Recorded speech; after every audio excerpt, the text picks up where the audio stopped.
little bit more like that. Like that, okay. Hey, what are you guys doing? You like spicy food?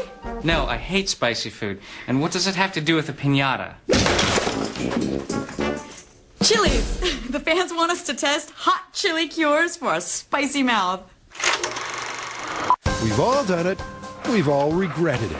And eventually, we'll do it again. So what is the very best remedy for a deadly dose of hot chilies? Tori and Grant put their tongues on the line so you never have to. So we have our chilies. We have a whole range of mythical cures from the fan site. I say we eat the chilies, see which of the cures work the best. And when I say we, I mean you guys, because I need to administer the test scientifically. But doesn't everybody know that milk is the best cure for hot chili mouth? Which we will test. But there are a lot of cures that are not quite as predictable as milk. Like what? Oh, well, water, beer, toothpaste, wasabi, petroleum jelly. Petroleum jelly? Who eats petroleum jelly? To win the war, it helps to know your enemy. Dave DeWitt's written over 30 books on fiery foods, and he understands your pain. This is a chemical reaction. Just like you have taste buds in your mouth, you also have capsaicin receptors, capsaicin being the ingredient that makes chili peppers hot. Capsaicin molecules from the chili bond with receptors inside the mouth. These same receptors also register pain from heat. That's why it feels like your tongue's on fire. So we're planning on testing this ourselves. This is something that's been on my mind. Can you die from eating a chili that's too hot? You could die. It would probably be a suffocation. Why suffocation? Just your lungs would just completely shut down if you consume too much of it. Having picked his peck of peppers, Grant delivers a bagful to the Mythbusters kitchen. It's up to Kari to choose his poison. Habaneros are way too hot, and I have a feeling Grant's going to be a little sensitive to this as it is, so I'm starting at a middle ground, which is just the basic plain old jalapeno. I'm going to chop off the stems, and I'm going to put the whole jalapeno in there, seeds, skin, everything. Kari picks the mildest chili she has. They're all concerned for lab rat number 1, and that would be Grant. Grant doesn't like spicy food. Grant doesn't eat spicy food. So he's bound to suffer way worse than this. Oblivious to all warnings, Grant and Tori set the scene. Is this to try to make us ignore the pain of the peppers? It's a party. Then get dressed for success.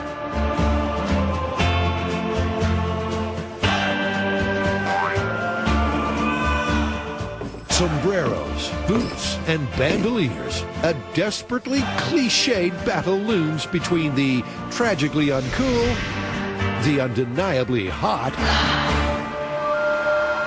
and these two idiots.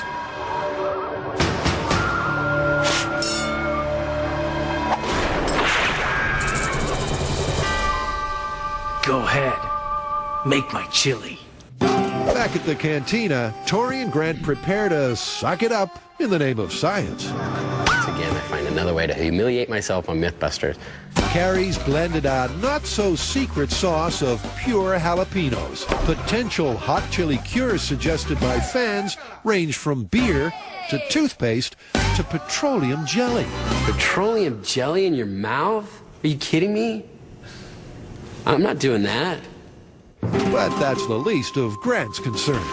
This is an interesting situation for me because it will be the spiciest thing I've ever eaten and the most of any spice ever. So I hope my head doesn't explode. Chili experts swear that rich dairy products offer the best pain relief. The theory is that the fat in dairy helps neutralize the pain caused by the oily capsaicin. Anything too watery, it's believed, just won't do the job. So milk is set to be our control cure. All right. How are we going to do this? Now we're going to start off with whole fat milk. This is our tried and true, ready to soothe your mouth control. We know it works. You're going to put half a teaspoon of this jalapeno puree in your mouth, swirl it around for 10 seconds. Now, after that, you're going to spit it out. Spit. Then you're going to wait 30 seconds. 10. 11, and go for the cure. Milk. We need a rating system between 1 and 10 on how well this cure works. This is our control will be 5, so it'll be less or more than the milk. So, whatever relief the boys feel from milk, they'll rate a 5 on a scale of 1 to 10. If any subsequent cure is better than milk, they'll rate it 6 or over. I don't even need milk. It's really not that hot. But there's a problem. It's not so much Grant squealing like new tires at a car park. It's that Tori hasn't raised a sweat. And you can't soothe what doesn't hurt to begin with. The jalapenos aren't affecting me that much. I mean, I do eat a lot of spicy foods. And Grant, as we all recall, does not. As far as the milk goes, I'm happy with that as a cure, but I really can't imagine more pain in my mouth than that. Let's just say I don't really have to experience that ever again in my life. Actually, he does. Over and over again. But Grant won't have to eat Kari's deadly new paste of much hotter habanero peppers, made real special just for Tori. Oh my God, it seriously is like napalm. Look at this stuff. To put that into perspective, the bell pepper scores 0 on the standard Scoville heat scale. Jalapenos range from 2,500 to 10,000 units.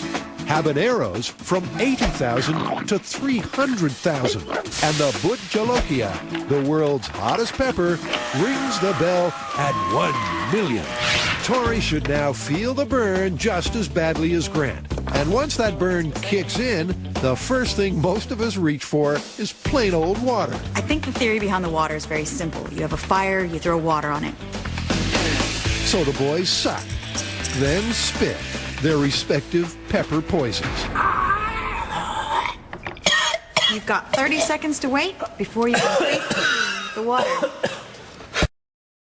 Second, the pain increases, this time for both of them. But will water be a better cure than milk? 1, cure it. I have to say that's about a 3, because once the water goes away, it stops working. See how, like, even after it's gone? All right, let's give it a 3.5. So water doesn't cut the mustard. But thanks to a rash of seriously strange fan-site cures, there's worse, much worse, to come. Tori and Grant are putting their tongues and lips on the line to test the best ever balm for hot, chilly mouth burning. So far, they've testified that full-fat milk beats tap water. They're waiting a full day between each test, so their mouths get a chance to recover. Now, for 2 cures we all so desperately want to work: beer and spirits. The idea here is that the alcohol in the beer will dissolve the capsaicin better than just plain water. There's not a whole lot of science to support that. And let's not forget that beer is mostly water. This is a very common cure, because you're in a restaurant, the first thing you reach for when your mouth's on fire could be a beer. As always, the boys hold their chili for 10 seconds. Wait an agonizing half-minute. It's pretty hot. Then reach for relief. Can I get another one? What was your rating on beer? What did I rate water? 3. I think I'd rate it about the same. Is it as good as milk?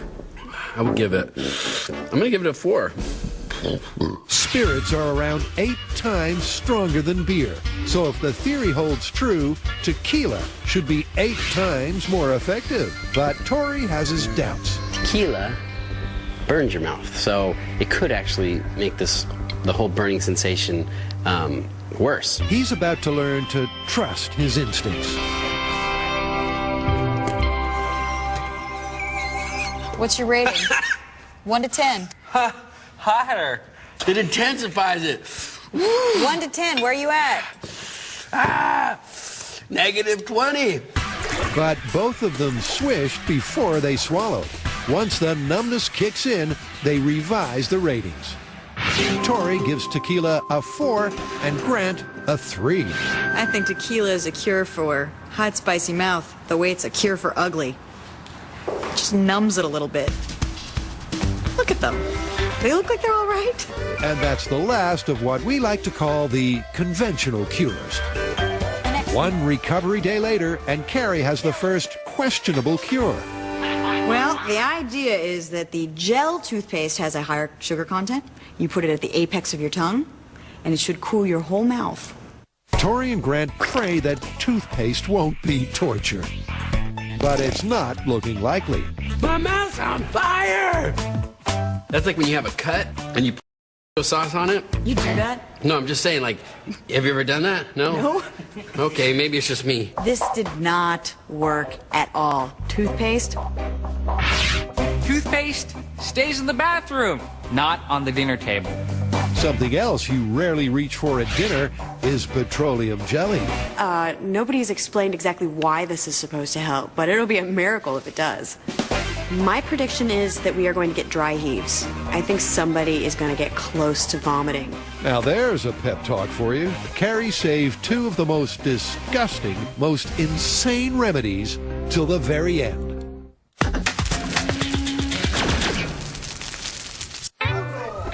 So far, Tori and Grant have suffered and sweated through a bunch of so-called cures for hot, chilly mouth. Yeah, that did the exact opposite of relieving the pain. None of them worked as well as milk. And the final two risky remedies sound more like torture than relief. The first is petroleum jelly. There's a hair in mine. The jelly is oil-based, so it should work. But the boys can't get past that extra texture. That doesn't work at all. It's just nasty. Tori rates it a 2, and Grant gives it a 1. 4 points worse than milk. That test was disgusting. That lived up to all my expectations, which were none. And there's no relief in sight, unless wasabi proves you really can fight fire with fire. My prediction for this cure, pain, and lots of it. Kari's doing this last sadistic test one victim at a time, and Tori's the first to watch and worry. How does your mouth feel? I forgot about the chili. How do you rate wasabi? It's got to be, it's like minus 10, minus 100. Strong, hysterical words from a man who's clearly reached his limits. Now it's Tori's turn to test his. It's kind of nice. It's kind of like a Mexican-Japanese fusion. Unbelievable. Tori not only rates wasabi a 3 for pain relief, he actually enjoyed it. All right, so wasabi. Yeah, it's like... Surprise hit over here, total misery over here. I cannot believe that. I know, it's weird. It is weird. There's no accounting for taste or tolerance. But there's one thing both boys agree on. Nothing beats full-fat milk as a hot chili cure.